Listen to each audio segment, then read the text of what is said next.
Guys ৰাজ্যত third grade fourth grade চাকৰি নিযুক্তি কেতিয়াৰ পৰা আৰম্ভ হ'ব আৰু অংগনবাদী সহায়িকা কৰ্মীসকলৰ দৰমহা কেতিয়াৰ পৰা বৃদ্ধি হ'ব এই বিষয়ে অকণমান গুৰুত্বপূৰ্ণ কথা লৈ আপোনালোকৰ মাজত মই আহিছোঁ। চেনেলত যদি নতুনকৈ আছে মোৰ চেনেলটো পোনপ্ৰথমে আপোনালোকে ছাবস্ক্ৰাইব কৰি ল'ব। তো গাইজ দেৰি নকৰি আজিৰ ভিডিঅ'টো আৰম্ভ কৰোঁ।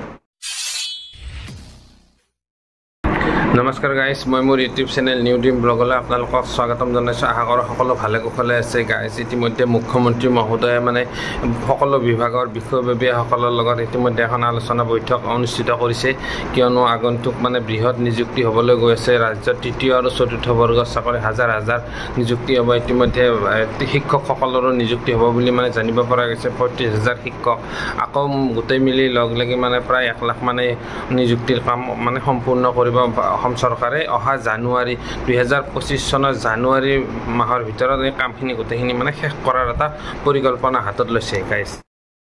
গাইজ ইতিমধ্যে অংগনবাদী কৰ্মী, সহায়িকা, আশা কৰ্মী আৰু ৰন্ধন কৰ্মীসকলে মজুৰিটো বৃদ্ধিৰ কাৰণে চৰকাৰৰ ওচৰত আবেদন কৰিছে, যদিও চৰকাৰে গুৰুত্ব দিয়া নাই। ইতিমধ্যে সৰু সুৰা কিবা আলোচনা হৈ গৈছে। অজন্তা নেওগ বাইদেউ ফাইনেন্স মিনিষ্টাৰ, তেখেতৰ লগত আলোচনা হৈছে, যদিও কোনো ধৰণৰ একো কাম দিয়া নাই। অংগনবাদী কৰ্মী সহায়িকাসকলে এই গৰমৰ বন্ধটো তেওঁলোকৰ কাম কাজখিনি কৰিব লগা হৈছে। বিভিন্ন মেল মিটিং আৰু বিভিন্ন ধৰণৰ কাম কাজত এই অংগনবাদী কৰ্মী সহায়িকাসকলক নিয়োগ কৰে। লগতে আশা কৰ্মী এইসকল ব্যক্তিক নিয়োগ কৰে চৰকাৰে, আৰু নিয়োগ কৰি গোটেইখিনি কাম চৰকাৰে তেওঁলোকৰ পৰা আদায় কৰি আছে, যদি তেওঁলোকৰ মাননিখিনি এতিয়ালৈ বৃদ্ধি কৰা নাই। গাইজ এই গৰমৰ বন্ধত শিক্ষকসকলে যিহেতু গৰমৰ বন্ধ পায়, তেওঁলোকে একমাহ কমচে কম এটা ৰেষ্ট পায়, কিন্তু এই অংগনবাদী কৰ্মীসকলৰ কোনো ধৰণৰ ৰেষ্ট নাই। তেওঁলোকে কামেই কৰি থাকিব লগীয়া হৈ আছে, যদিও কিন্তু চৰকাৰে এতিয়ালৈ তেওঁলোকৰ প্ৰাপ্যখিনি এতিয়ালৈ আদায় দিয়া নাই।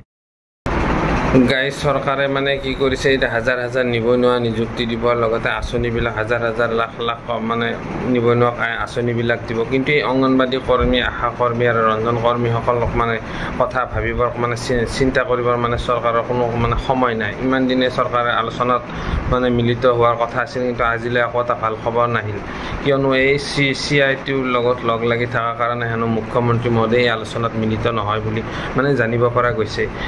গাইজ কি হয়, এই CITUৱে অহাকালি 10 তাৰিখে এখন দাবী দিৱস হিচাপে তেওঁলোকে অহাকালি প্ৰত্যেক ৰাজ্যৰ প্ৰত্যেক জিলাতে এই ধৰ্ণা প্ৰতিবাদী কাৰ্যসূচী তেওঁলোকে ৰূপায়ণ কৰিছে আৰু সকলোকে সফল কৰিবলৈ আহ্বান জনাইছে। ইতিমধ্যে এই জিলা বিষয়াসমূহলৈ পত্ৰ প্ৰেৰণো কৰিছে। তেওঁলোকৰ এই CITUৰ দাবী হ'ল শ্ৰমিকৰ ন্যূনতম মজুৰি 21,000 টকা কৰিব লাগে। সেয়ে গতিকে এইটো কথা গম পোৱা গৈছে যে অংগনবাদী কৰ্মী সহায়িকাসকলৰ মিনিমাম দৰমহা 21,000 টকালৈ 21,000 তলত কাম কৰাব নোৱাৰিব বুলি CITUৱে দাবী চৰকাৰৰ ওচৰত দাবী জনাইছে। গাইজ আপোনালোকে কওকচোন বাৰু, এই শ্ৰমিকসকলৰ ন্যূনতম মজুৰি কিমান হোৱা উচিত, যিসকলে দৈনিক চৰকাৰৰ আণ্ডাৰত ঠিকা ভিত্তিক বা তেনেকুৱা ধৰণৰ মাননীৰ কাম কৰি আছে, যিখিনি ৰেগুলাৰ হোৱা নাই, তেওঁলোকৰ দৰমহা মিনিমাম চৰকাৰে কিমান দিয়া উচিত, যিহেতু বস্তুৰ মূল্য বৃদ্ধি বহুত হৈছে। ইতিমধ্যে কিছুমান কৰ্মচাৰীক ইতিমধ্যে চৰকাৰে দিছে টিউটৰ হওক বা এনেকুৱা ধৰণৰ মাষ্টাৰ ওলাওক, NHM টেট শিক্ষক এইখিনিক দিছে, কিন্তু অকল অংগনবাদী কৰ্মী, সহায়িকা, আশা কৰ্মী আৰু এই ৰন্ধন কৰ্মীসকলক কোনো ধৰণৰ এনেকুৱা ধৰণৰ একো দৰমহাটো বঢ়াই দিয়া নাই। আজি বছৰ ধৰি তেনেকৈ চলি আছে। আকৌ মাহে মাহে নিদিয়ে, কেইমাহ লগ লাগি যায়, তেওঁলোকে চলাত বহুত অসুবিধা হয়। এনেকুৱা ধৰণৰ ধৰ্ণা প্ৰতিবাদ চৰকাৰৰ ওচৰত কৰিবলগীয়া হৈ আছে।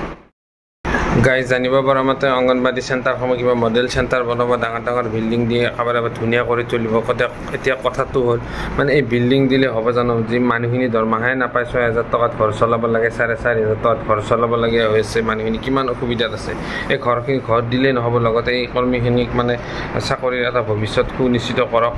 তেওঁলোকে কমচে কম 21,000 টকা মাহিলী দৰমহা লাভ কৰক, আৰু লগতে তেখেতসকলৰ হঠাৎ মৃত্যু হ'লে ডেথ বেনিফিট, আৰু লগতে ৰিটায়াৰ হোৱাৰ সময়ত যাতে খালী হাতে ৰিটায়াৰ হ'ব নালাগে, পেঞ্চন বেনিফিট তেওঁলোকে অতি কমেও 10 লাখ টকা ৰূপায়ণ কৰাটো বহুত দৰকাৰী। কাৰণ মানুহৰ জীৱনৰ মূল্য আছে, প্ৰত্যেক মানুহৰে এজন মানুহৰ মৃত্যুৰ পিছত ঘৰ পৰিয়াল থাকে, গতিকে ঘৰ পৰিয়ালটো চলা পৰিয়ালটোৰ প্ৰতি লক্ষ্য ৰাখি এই কৰ্মীসকলক, আশা কৰ্মী, ৰন্ধন কৰ্মী আৰু লগতে অংগনবাদী সহায়িকা কৰ্মীসকলৰ এইখিনি বস্তু চৰকাৰে এটা ধাৰ্য কৰাটো বহুত জৰুৰী হৈ পৰিছে।